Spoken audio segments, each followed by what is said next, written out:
Himanshu, as I mentioned earlier, I don't see COVID affecting anything. I mean, this was just a pause in between. Hi, I'm Satya Tripathi, United Nations Assistant Secretary General, and you're listening to the TEDS Show.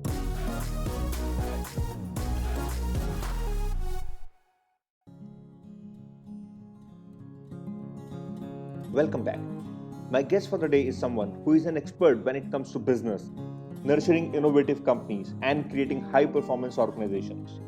He is a stalwart in Indian electronic space, a man who has been the active force with 3+ decades of experience in spearheading divisions and companies in this very space, and presently serving as the joint managing director of Panasonic Life Solutions India. He is Dinesh Aggarwal.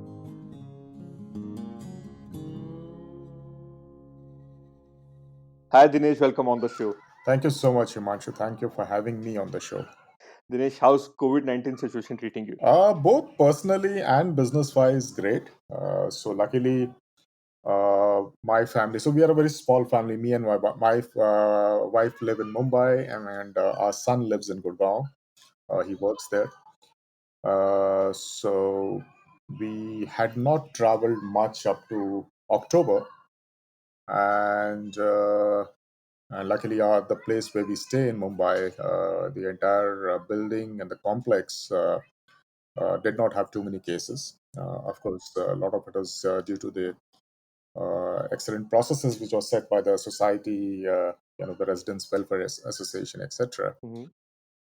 So obviously, we could get all groceries, fruits, and vegetables at our doorstep. So not too many cases, and since October, we started traveling a little bit. So we went to my parents' place in Bangalore. We went to Gurgaon to meet our son.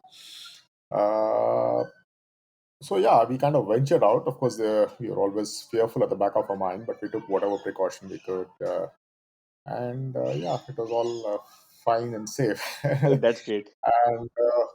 in business terms, I think this whole period has been actually very amazing. It has surprised us. So we obviously had to close down our operations in March, and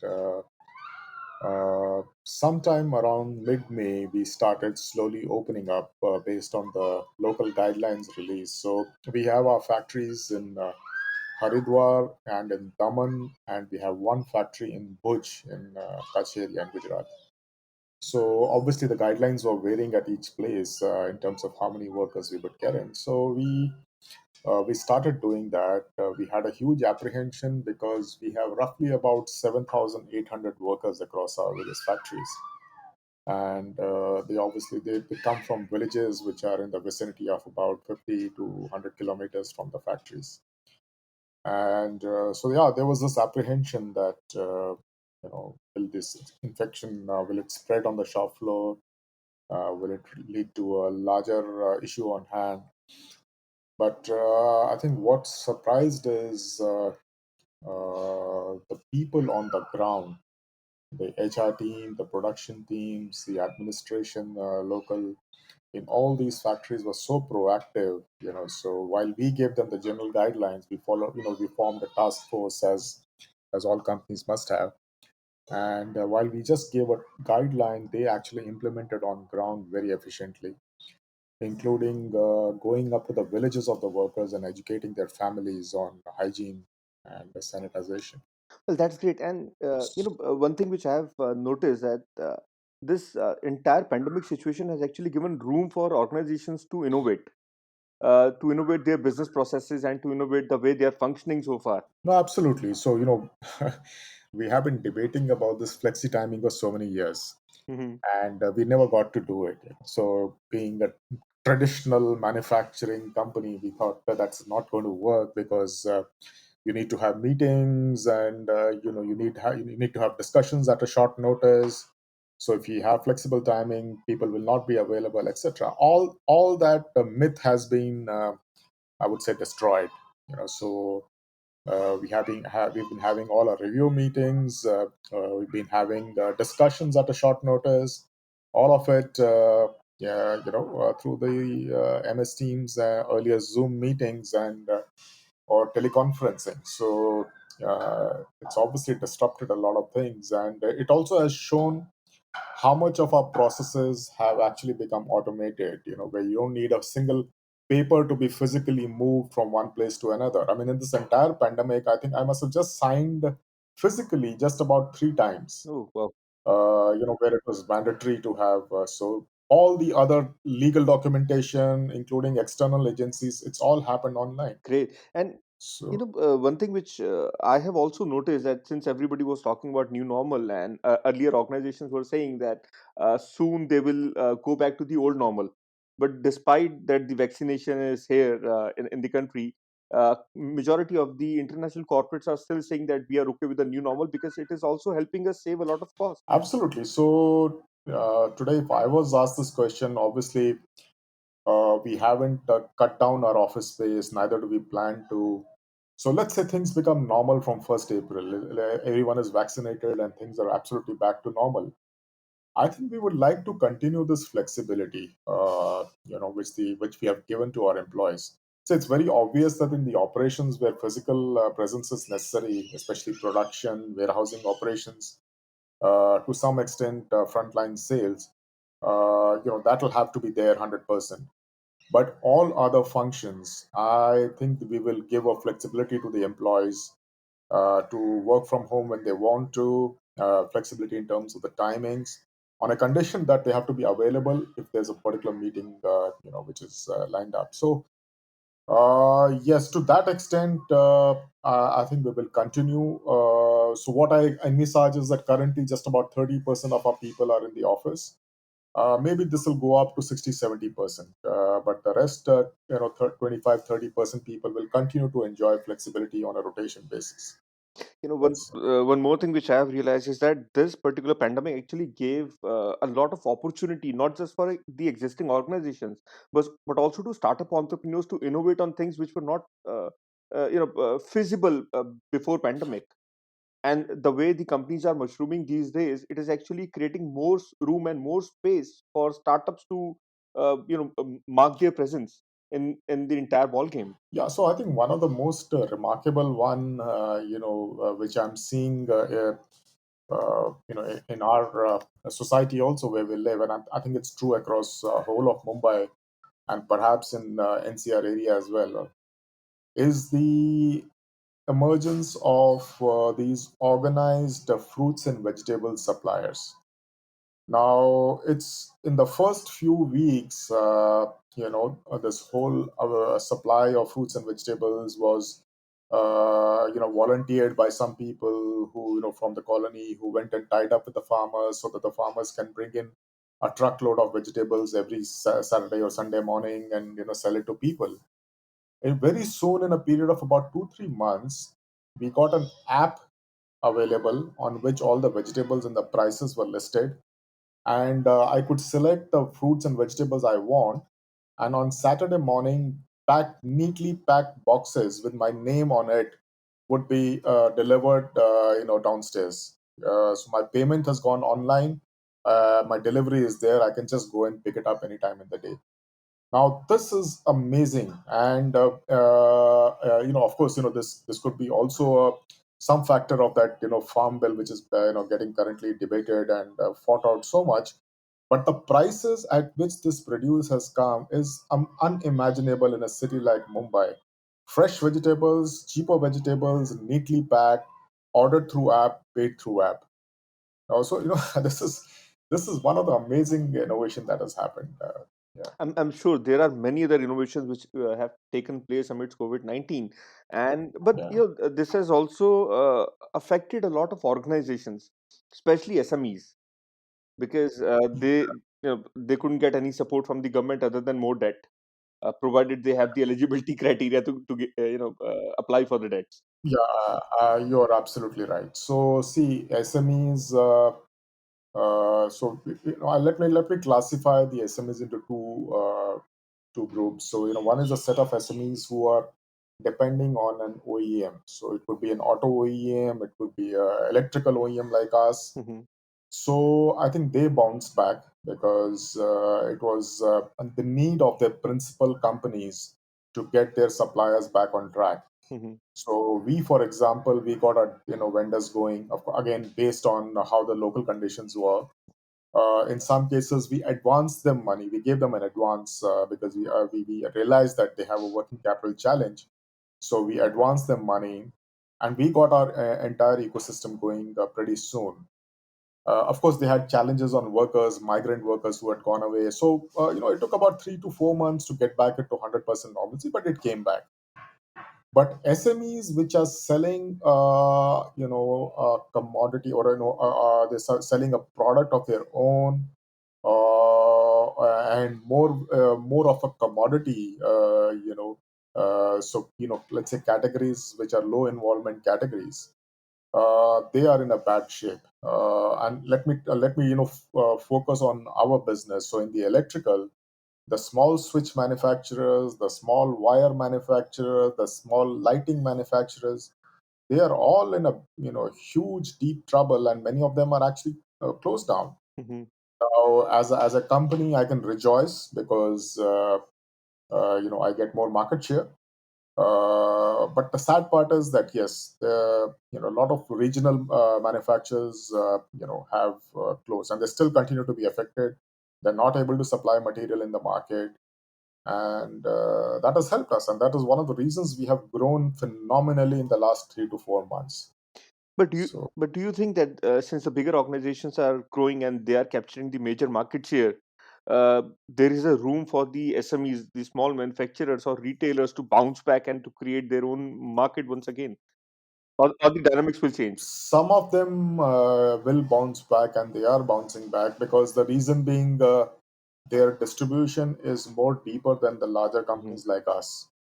So, for example, let's say there's a switch manufacturer in Rajasthan. Now, that manufacturer would be so deeply entrenched in Rajasthan and tier 4, tier 5 rural areas where we are not there at present. So, while we are, all the big companies are trying to increase the depth of the distribution, but it will take a while for us to reach those small towns, small villages in Rajasthan where this company is there. So now, depending on a case-to-case basis, if a company has managed to survive this period, or managed to get more working capital borrowings and manage to get back their labor, so some of these companies will survive, because in every region also there is not a I mean, it's not like one company. There are a couple of or more True. of regional players. So the regional manufacturers who are bad on working on cash, they have already shut down or will shut down. Hmm. There is another saying when we talk about innovation, and I was actually reading this particular article, and I came across a quote shared by Bill Coyne. Bill Coyne is formerly with 3M, and he categorically said that who Mhm. says don't try to control or make save the fumbling, panicky, glorious, adventurous, or discovery.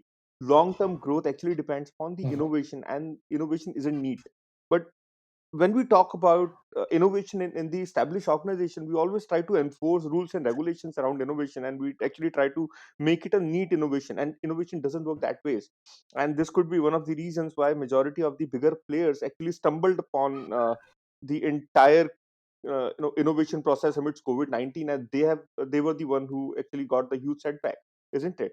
Absolutely. So so innovation, is the word is normally associated with the technology, or a product, but innovation happens in every function and every level of an organization, Absolutely, absolutely. right? So I think there are two common beliefs I have, which can drive innovation, or for that matter, higher performance of an organization, is that one is the sense of purpose should be very clear, right? Mhm. So most of the times, the managements articulate a sense of purpose, but they don't, work hard enough to make sure that the last employee in the company also understands that. I mean, we've read this in so many books and cases, etc.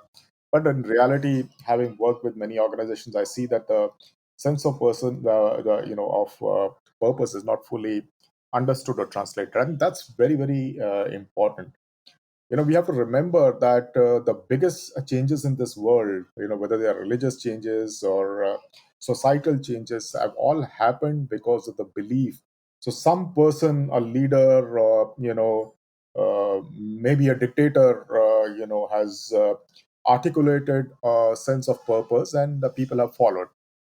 So sense of purpose is very important. And second is constant evangelization. So evangelization means you keep talking about that sense of purpose and what has to be done to achieve it at every level of management, day in and day out. You can't just make one announcement from the HR saying that the company is now going to grow 30% next year by doing this and that and that, and then after that, it's gone and forgotten. That feeling has to be imbibed by each level of management and then passed on and spoken about it to the people below. So, this is what can drive innovation also. So, first of all, I think there are two kind of companies that I think I have seen, and I believe there are a top-down company and there are a bottom-up company. Hmm. Very clearly there are companies, largely I would say family owned, family managed companies, which are top down companies, and which means that everyone looks to the top to get directions.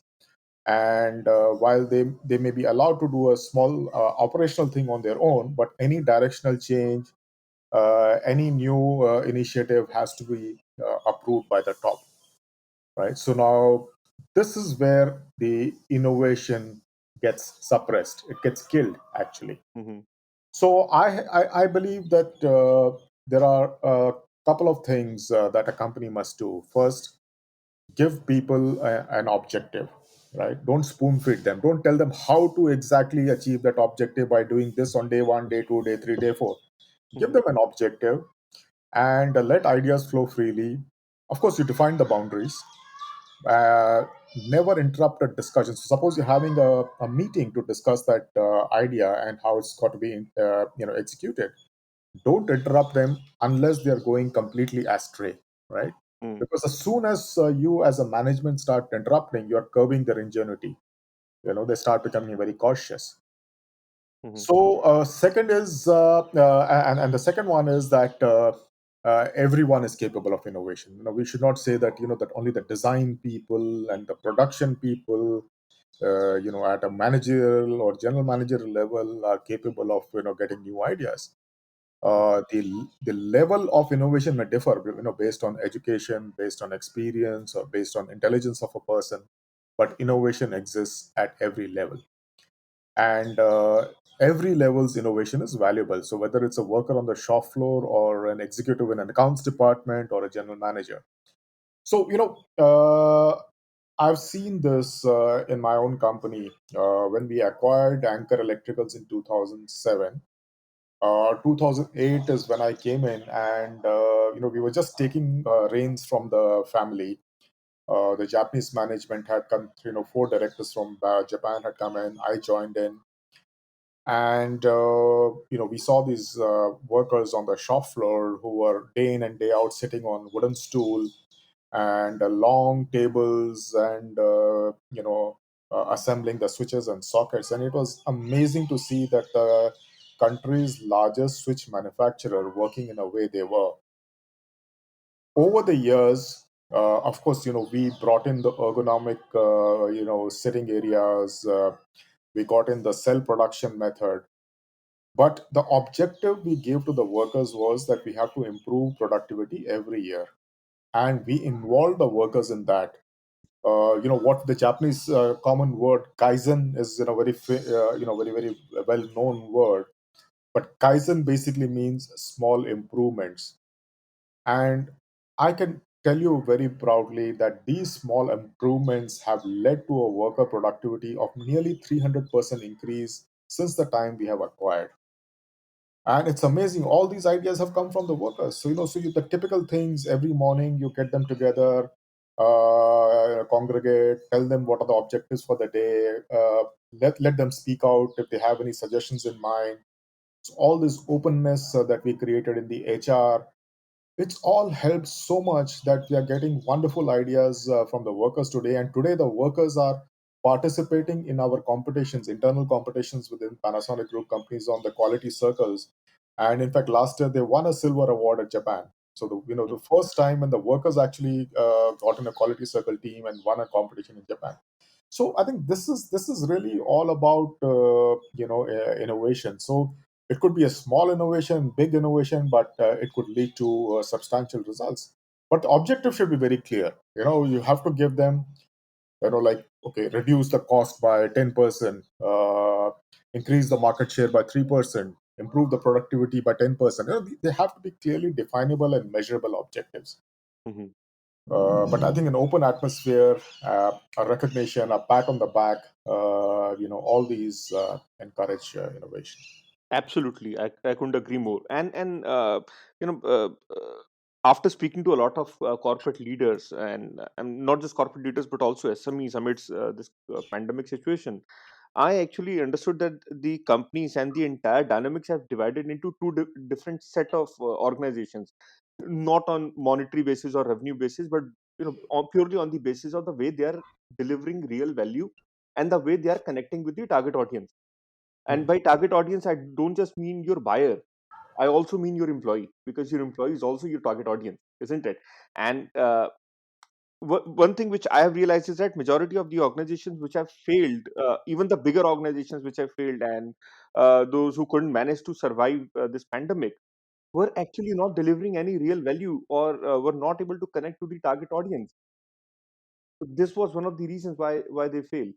This is my anticipation, and this is the outcome of my discussions with a lot of corporate leaders. What do you have to say about So you're right. I think so any company has various stakeholders, right? So it could be your suppliers, it could be your logistic partners, your own employees, your investors, your customers, of course. So I believe that for any healthy organization which wants to remain growing and wants to remain profitable, it's very important that there's a healthy relationship with all the stakeholders. And one has to look at the expectations of each stakeholder. You cannot ignore any stakeholder. So while customer is the king and customer is important, it doesn't mean that because of the customer you kill the supplier, right? So uh, I can again proudly say that right from day one, post Panasonic acquisition, the kind of ethos that we have created in the company is that of compassion. And the line which I keep telling to all managers is that we are a multinational company but with an Indian heart. it? Hmm. And because when we acquired in 2007, some of the vendors and some of the customer most of the customers had been with the company already for nearly 25, 30 years. Whether our dealers, our metal suppliers in Jamnagar, they have been working for company Anchor Electrical for 25, 30 years. You can't suddenly come and say, okay, I am a Japanese MNC, so from tomorrow onwards, everything has to be done in the strict manner. I will not accept this documentation. I will cut your payment. If there's a delay in supply by 5 days, etc., etc. Disciplining is important, but it's got to be done over a period of time. You have to give them time. They cannot overnight change and come up to your expectation. I think that has been one of our biggest success, in terms of being patient in the transformation that we brought in. So basically, understanding the stakeholder need and creating it like a mutual relationship, I think, is one of the most important, because then these people support you in your worst times. Today, I don't know if you're tracking, but in the last 6 to 8 months, the metal prices, especially the copper prices, are absolutely going through the roof. Hmm. I mean, absolutely uncontrolled. Similarly, in the plastics, so we buy a lot of polycarbonate and PVC and polybutyl. Hmm. They are absolutely going through the roof. And more than that, there's a shortage for the last 3 months, partly because of shipping lines disruption from China, etc. Hmm. I can proudly again tell you our units have not closed down for a single day in the past 3 months. I know of many companies who had to shut down for a few days because of lack of raw material. And this continuous supply of material has only happened because the trust we have built up with our suppliers. In fact, I think in the industry, uh, yeah, Panasonic Life Solutions is known one of the best in terms of payment. So if our payment terms with the supplier is 45 days, he will get his payment on the 45th day or maybe on the 44th day, never on the 46th day. Hmm. So that's the kind of reputation we have built up and the compassion. So I think these are the factors which ensure a constant success. That's what my. And since we are already getting into the new normal, working from home, and now slowly and gradually starting up our own offices, how do you see startup emerging in this particular space? Because startup usually work with a lot of crunched financial situation, and since they cannot afford to increase their work, working capital, or even to invest money in procuring more space for hiring more people, how do you see startup taking over this entire pandemic situation, and maybe creating more unicorns in India? So I think for the startups, the COVID period was just a kind of a pause in between. So the startup industry in India will continue to grow for next, I don't know, 10, 20, 30 years. It has to because India has an immense pool of talent, so much of intelligence and education here. And this has to come out in the form of innovative products and services. So this will not be Hmm. stopped. That is number one. Number two is India as a country has already established itself in confidence amongst the investors from abroad. They know that this country can fight anything. I mean, it is okay. It can have its political issues. It can have its natural calamities, floods, rain and earthquake, etc. But this is a country of resilience. This is a country which can, we can survive. More importantly, this is a country where judicial system works. It might take a longer time, but it works. I mean, some of the recent, rulings on Vodafone, etc., would have built up that sentiment much more, right? Hmm. Where you can actually win against a government as well. I don't know of any other country, including USA, which can offer this kind of a comfort to an investor.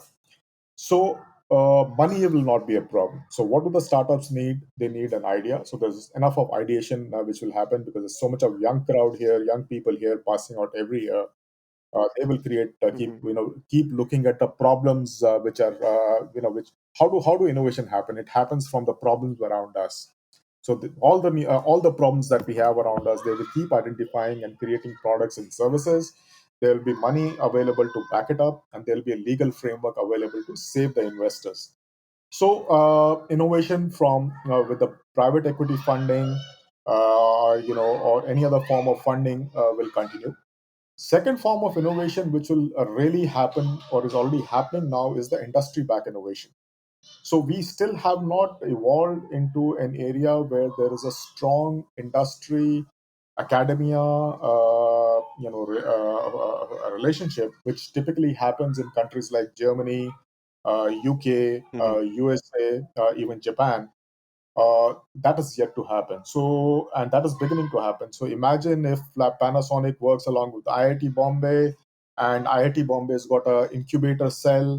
So, if you all work together, on some of the projects initiated by Panasonic, so we believe there are certain requirements, certain product requirement. Let's say air quality is a huge issue. So, can we work on air quality with IIT Bombay? So those sponsored projects will come in a big way. So innovation post COVID will take off. It will take off exponentially. That's what my belief is. Since you have already pointed out one key area which is of high concern for me, which is our entire policy is investor friendly, not the startup founder friendly. I've actually seen startup founders going down to as low as 2%, 3% equity stake, because our policy believe that the investor who is pumping in money should hold the major stake, not the startup founders.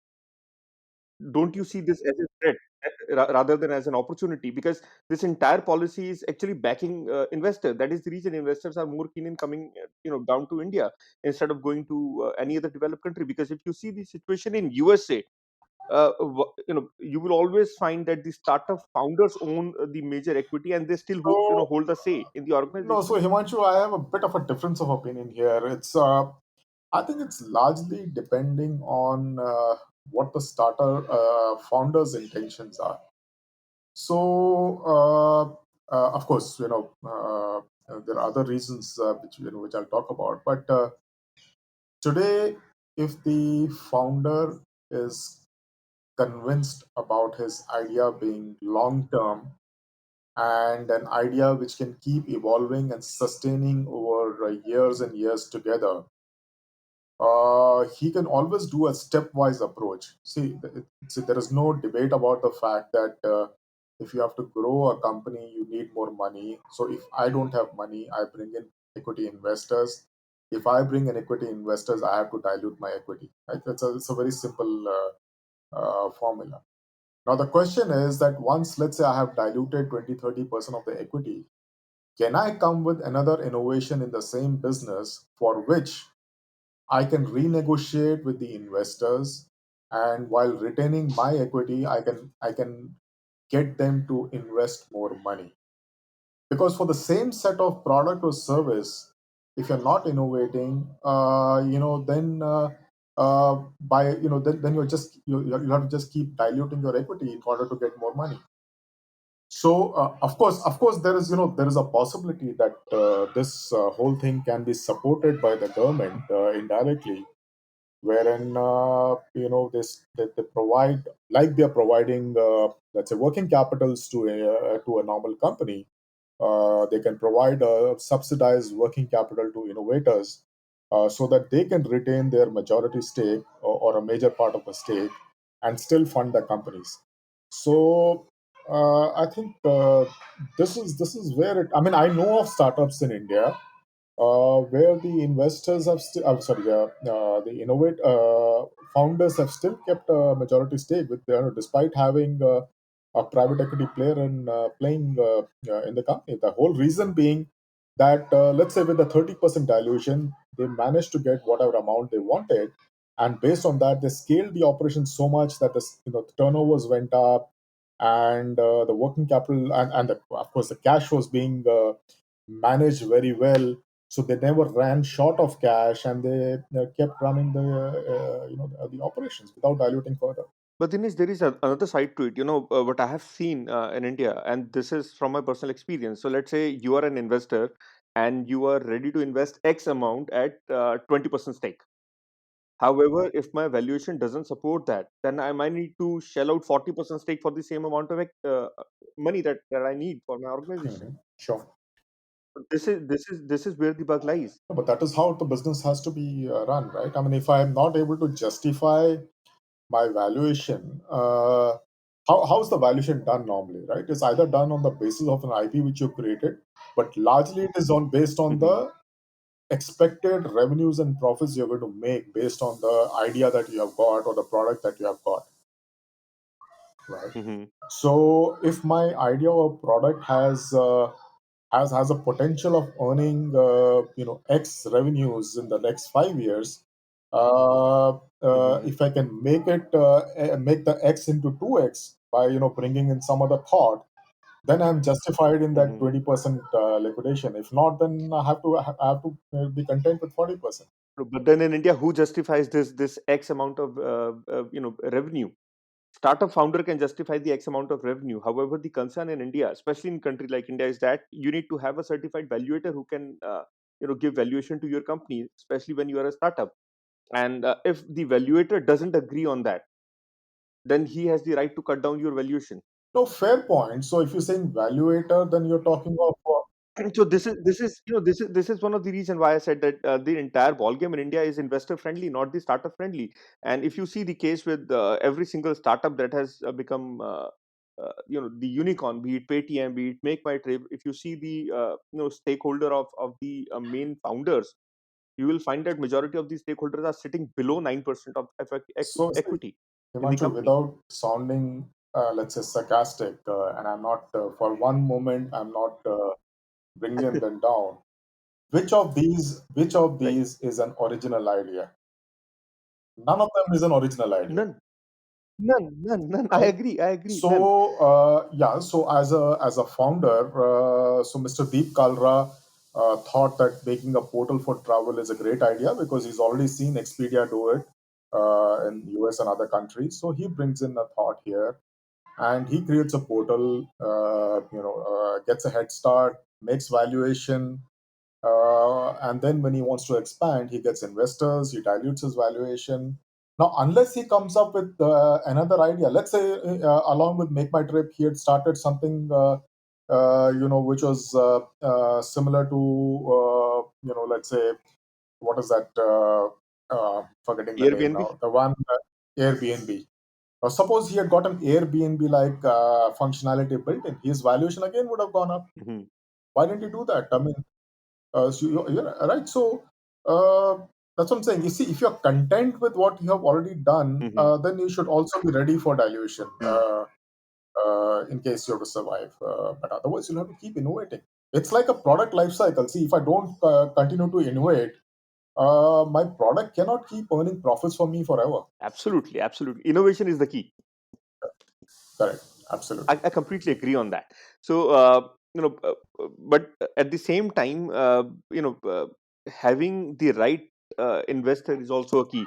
So, majority of the startup founders in India, uh, this, I was reading a survey. I believe you might have read it. That 90% of the startup fails in India within first 5 years. But I thought that's but I thought that's the kind of statistics anywhere in the world. Right now, since we are talking about India, let's focus on India. But then Right. the reasons differs. There are countries, for example, if you talk about Europe, the government is ready to fund any startup which they find is promising, wherein in India we don't receive any fund until and unless the startup is actually generating revenue, right? The dynamics differ. The dynamics differ. So I was going to ask you a different question pertaining to the same ecosystem, which is, how do you see startup founders, uh, you know since the dynamics have changed, the investors have also changed now. Since pandemic has given us the opportunity to innovate new things, but at the same time it has also raised the question whether the new companies will be able to survive any threat like this particular pandemic or not. And investors are also being cautious in investing money in different organizations, which means there can be a challenge for young startup founders to raise capex from investors. However, a well established organization can easily raise capital if they need, because they have already proven it. How do you see this entire ball game supporting young startup founders who are just getting out of college or university, and they have a dream to establish their own organization? So, Himanshu, as I mentioned earlier, I don't see COVID affecting anything. I mean, this was just a pause in between. So, in terms of Hmm. backing up new ideas of innovators from fresh from college, in fact, I think there'll be more encouragement, more fund coming in, and as I also mentioned, there will be more industry, academia, relationships getting formalized. So I have absolutely zero doubt on that fact that the startup, whole milieu will increase. And see, look at this. Today, the various institutions are actually taking pride in forming incubator cells. I mean, IIT Bombay was one of the leaders, and I've known people in the SINE, they call it. They have incubated so many successful startups from their campus. If I am a IIT and IIT Bombay student and I have an idea, I can literally get free space in IIT to run my startup maybe for a period of 3 years or 5 years before certain level of revenues are built up, and then I can move out. No, it's not just IITs. I know of BITS Pilani. I know of Vellore Institute of Technology. I know of SRM. All these institutions are providing facilities to the small students to start their ideas, incubate it there, take it to a certain level of revenue and funding, and then move out of the campus. So these kind of incubator cells, I think the government will intervene. But when it comes to the funding of startups and creating guidelines on as you mentioned that there should be some agency doing the valuation, etc. I think then you're, in a way you are, killing the free enterprise, spirit of free enterprise, because then you might become something like a China. Okay, ठीक है, you bring your money in, but then you'll bring the money at our terms.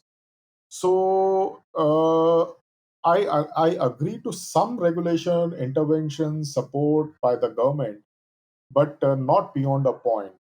We need to have a free enterprise where startups survive on thorough fundamentals, on the strong base of their idea and the market. See, the greatest part about startup in India is you have a domestic market to experiment anything, right? Absolutely. I mean, the whole country is so big that if I want to, experiment in a small region, I can do that experiment. If that experiment is successful, I can take it global. That's the biggest advantage our country offers. Absolutely. So the problem is, and I have seen many entrepreneurs. We become greedy very Hmm. fast. I know of a company which we acquired, and which I would say, honestly, was screwed up. I'm sorry, I'm using this language, but it was, completely spoiled by the private Hmm. equity investors, because this company was very strong in doing projects in south of India. Great name, and they could have expanded from south to west to east, etc. What did the private equity guys do? They started pushing them to go abroad, take projects in Middle East, take projects in Germany, take projects in Hmm. Australia. Why? Because they wanted their Hmm. top line to go up, so their valuation goes up. In the process, they have killed the company.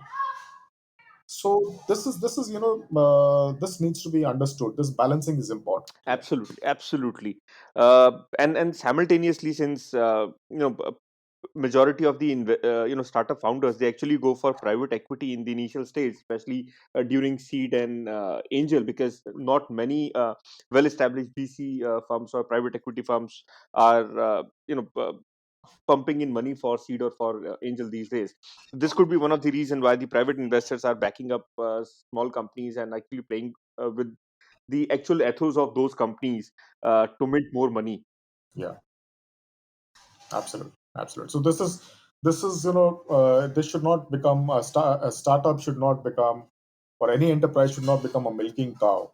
That I invest, I milk the cow, for 3, 4, 5 years, and And then I get out. accidentally, So I met a gentleman who call himself the angel investor, and he's a private investor, not the angel investing firm. And I asked him, what is his way of investing money in startups, and what does he think before investing money? And the analogy that he gave me, I mean, it was insane. He actually said that I invest in 10 companies, hoping that one of the company or two of the companies will succeed. So this is a pure play gamble. And if you are yeah, actually reaching out to investors like him, then there is yeah. no other way to eventually kill your company in the longer No, but run. that is the thought which every private equity company has, that maybe 20% of their investment will yield Hmm. returns, 80% will die. Hmm. And that's the reason that on the 20% companies which are successful, they are expecting abnormal yields, Hmm. like a 30% per annum or a 40% per annum. And to drive those abnormal yields is what exactly is happening in the whole e-commerce space today. Hmm. None of the e-commerce companies, as you may know, is making profit. They're all growing their top lines, but none of them are making profit, right? Now, it's very easy for me to establish any e-commerce marketplace by discounting my products. Today I start offering grocery at 30% cheaper price than the market. I'll get more customers, Hmm. right? I can keep increasing my revenue. And the whole reason is that no one is looking at what cost have I bought that product. Have I made money on that? Have I made profit of that? It's not being run like a real business. In the real world, no one will do that. In the virtual world, everyone is trying to make money by having false numbers on paper. I mean, I call this false numbers because this is just discounted selling. Hmm. So again, the question we should keep asking is, how long will it survive? How long will keep companies getting funded on a false premise? So the whole, it's a very large game, because India is just one of the drop in the whole Hmm. ocean. Today, a company like, let's say, Amazon, for example. I mean, I would not ideally like to name anyone, but let's take an Mhm. example of Amazon. It can continue to make losses in India for the next 5 years, as long as its valuation keeps going high. It keeps acquiring more share of the market, more customer clicks, and so on and so forth. So uh, the ball game is completely different. Absolutely. And what, according to you, startup founders or even the existing organization should do to create a high performance organization? Yeah, so I think whether it's a startup or or an existing organization like ours, which is nearly 55 years old, uh, Mhm. I think one thing which is very important is that every employee should feel wanted. I think see, any company, and I believe any company, and except okay, maybe a startup which has just started maybe a few years ago, but any company which has been in the business for, let's say, more than 10 years will have two kind of people. There are what I would call as doers, and there are the other ones who are thinkers, right? So both are important. So today you can't have a organization where you just keep backing the thinkers, because they're the intelligent guys who come from IIT and IIMs, and they are the ones who can only grow the company. The people who are doers have been doing that work for many years. They're able to do that work efficiently, productively, and without making mistakes, right? So first, I think premise has to be that every employee is important, and every employee, even the one who is doing a standard job, can be a high performer, right? uh, Only thing True. is the scale might the benchmark or the scale might differ, from a doer and a thinker. uh, how does high performance come about? It basically comes about by unleashing a hidden potential. So every human being, according to me, can be made to perform better, right? So what is needed is to help him or her unleash their hidden potential, unleash their capability, and motivation. Motivation is the biggest driver for performance. So, how do you get motivation? One is, of course, as I mentioned in the beginning, sense of purpose. I think is one of the biggest important thing for having a motivated set of people in the organization. So, sense of purpose for sure, and then, of course, recognizing the performance, incentives, elevation, recognition, a positive family life. I think that's very important. In what I think all of us have seen, if you don't have a healthy family life, it affects work undoubtedly. So we have to make sure, whatever you call it, work-life balance, etc., etc. The family life has to be, and the work culture in the organization. The organization work culture has to be open, that of trust, and not which is political and bitchy, etc. So this leads to higher performance. The second one is, of course, about skill. Multi-skilling, I think, is very important. And again, I'll take an example from my company, where and I'll start with the workers, because when we took over, obviously every worker was doing one kind of a job. He or she had been doing the job for last 10 years, 15 years. No one bothered to see that are they capable of doing some more or something different. And so what we started doing was I had job rotation, which is a normal thing to do. We started rotating the workers from one product manufacturing to another product manufacturing in the same location. And we started improving their skills, and we started displaying those skills on the board. So we had the workers' photographs and the various, let's say there are 5 or 6 different skills, where that there's a tick mark on which all skills that the worker has already acquired. And this was self-motivating for the workers, right? So that obviously has led to us having high performing workers today, whose, as I mentioned, their productivity levels has gone up to 300%. Unbelievable. Similarly, at the in the white collar, in the executives, I think that job rotation is very important, because it's normal that if a person is in the same place, same location, same job, 10 years, 15 years, 20 years, he's never going to be as motivated over the years. And then, of course, to achieve those job rotation, he gets training, he gets skill impartment, etc. What we did for the white collars was that since we were doing everything afresh, there was no HR in place. I mean, when I say HR in place, a structured HR in place when it was a family-owned company. We started defining the skill requirement, functional skill requirement, and the behavioral skill requirement of every job position. And based on that, we drew up the skill matrix, and we started rating each person on that skill matrix. So you create what is called as a radar diagram, and once you have that radar Mm-hmm. diagram, you know which are the areas of improvement, and then HR has started intervening on either no group basis or an individual basis to help the individual improve the specific skills where he or she is weak in. Mm-hmm. And that is helping us now create highly skilled executives, supervisors, managers, and then of course, the higher the skill, the more motivated they are, the better performance they do. So I think these are some of the ways in which performance increases and becomes a high performance organization.